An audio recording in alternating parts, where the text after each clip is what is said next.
Salut à tous, c'est FC Compagnie, j'espère que vous allez bien. On se retrouve pour une nouvelle vidéo. On va faire l'avant-match entre le FC Barcelone qui va affronter Girona pour la 29e journée de la Liga. Le Barça qui joue à domicile au Montjuïc. Voilà, le Barça qui a gagné face à Osasuna, etc. Bon bref, je vais pas revenir sur la polémique d'Osasuna parce qu'ils ont demandé de gagner le match hors tapis vert, soi-disant comme quoi Nico Martinez ne pouvait pas jouer le match.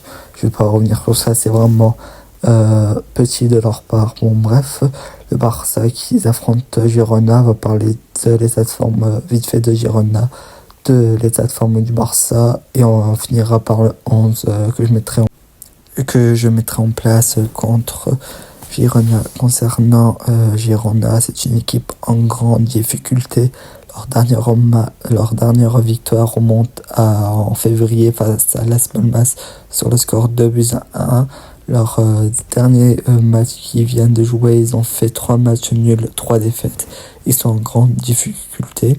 C'est une équipe qui va essayer de jouer de pratiquer du football. Mais c'est une équipe qui se prennent beaucoup de buts, mais vraiment beaucoup de buts. Ils sont 13e en Liga. C'est rien à voir avec Girona de la saison dernière, ils sont en grande difficulté. Pourtant, ils ont un effectif plutôt convenable pour un club comme Girona. Voilà, c'est un effectif qui est plutôt bon de Liga. Mais cette saison, ils sont en grande difficulté. Normalement, Oriol Romeu ne pourra pas jouer face au Barça parce qu'il y a une clause dans son contrat qui fait que voilà, il est interdit d'affronter le Barça. Bon, bref, après, c'est pas le joueur qui me fait le plus peur côté Girona. Voilà, c'est une équipe qui va essayer de faire du jeu, mais qui ont beaucoup de mal. Alors, c'est une équipe à la portée du Barça. Voilà, c'est une équipe qui essaie de proposer du jeu, mais qui ont du mal et qui encaisse pas mal de buts. Alors, c'est une équipe que le Barça adore, et surtout que c'est à domicile. Concernant le Barça, voilà, ils ont gagné contre Osasuna. Ils ont réussi à faire très bien tourner. C'est une équipe que même les remplaçants sont en forme, les titulaires sont en forme. On devrait avoir le retour de Rafinha, de Araujo et de Cubarsí. Alors, il y a juste la blessure d'Olmo et l'incertitude de Young. Il ne pourra pas jouer face à Girona. Je reviendrai après sur le 11 type. Mais sinon, tout va très bien. Il reste 10 matchs, 10 finales au Barça de faire leur mieux, de gagner le plus de matchs possible, de faire le moins d'erreurs pour gagner le Liga et pour continuer pour la Ligue des Champions le plus loin possible aussi. Voilà.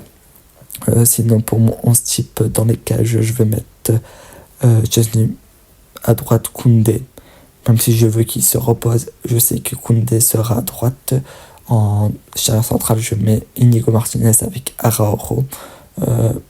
Je suis pas sûr que Cubarsí est prêt physiquement pour jouer à gauche Baldé. En double pivot, du coup, De Jong, Pedri et Gavi. Parce que De Jong est une espèce de jeune, je sais pas trop quoi, mais il pourra pas jouer face à Girona, c'est sûr. En 10, Fermin, Olmo est blessé pour 3 semaines, voire plus. Il va rater le match contre Girona, contre Dortmund, contre l'Atlético. Il sera peut-être présent contre Dortmund, match retour. Ça à voir. À droite, Lamine Yamal. Ça a été dit, voilà, il y a Hansi Flick qui a posé la question. Lamine Yamal se sent en forme, alors voilà, il jouera. À gauche, je mettrai Rafinha, voilà. Il a pas joué parce qu'il revenait de trêve, etc. Et je pense qu'il va essayer de se rattraper par rapport à ce match contre l'Argentine. Je pense que c'est un joueur qui essaye de faire au mieux et que quand il loupe un match, il essaye d'éviter de relouper un deuxième match, de se rattraper de ses erreurs. Voilà. Et on a de toute façon besoin de lui. Et en buteur, je vais mettre Lewandowski. Tout simplement parce qu'il est rentré en cours de match contre Osasuna et en plus de ça, il a marqué. Alors je pense que l'état de forme est au rendez-vous. Voilà mon 11 type. Il faut vraiment que le Barça gagne le plus de matchs possible et faire le moins d'erreurs possible, comme je dis. Parce que voilà, chaque match de Liga maintenant seront des finales. Le Barça a leur destin entre leurs mains jusqu'au Classico, on va dire ça comme ça. Et face au Classico, si le Barça est toujours premier, c'est là où pour ma part tout se jouera, c'est après le Classico.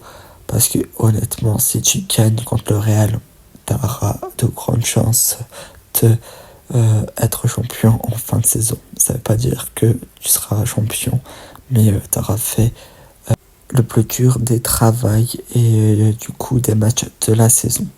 Merci d'avoir suivi cet avant-match. N'hésitez pas de liker, de commenter, de partager, de vous abonner si la vidéo vous a plu.